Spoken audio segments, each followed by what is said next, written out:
Pelikula ni na Paolo Abilino at Kim Chiu na My Love Will Make You Disappear. Mahigitan kaya or mapantayan ang kinita ng Unhappy For You ni na Julia Barreto at Joshua Garcia.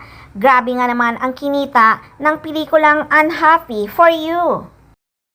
Mula nang ipinalabas ang Unhappy For You noong August 14 ay umabot na sa mahigit 390 million ang kinita ng pelikula ni na Joshua Garcia at Julia Barreto na Unhappy For You. Siyempre, ang mga netizens at mga fans ng Kim Pao umaasa na mapantayan man lang ang kinita ng Unhappy For You ng My Love Will Make You Disappear.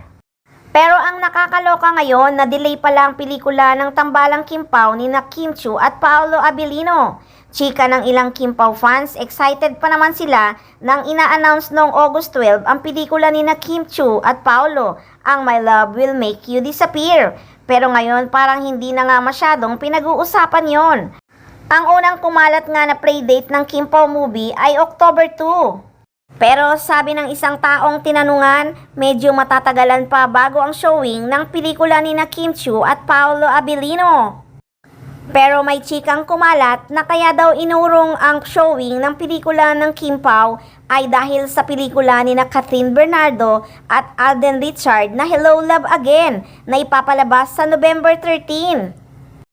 At ang chika pang kumalat ay natakot daw ang kampo ng Kim Pao sa pelikula ni na Catherine Bernardo at Alden Richard na Hello Love Again. Kaya inuurong ang showing ng My Love Will Make You Disappear.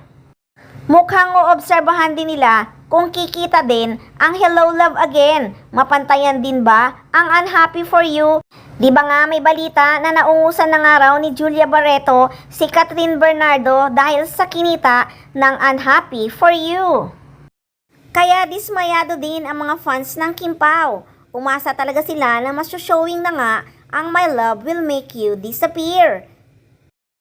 At walang exact date kung kailan ang showing, pero may chismis na baka sa January na daw ito ipapalabas.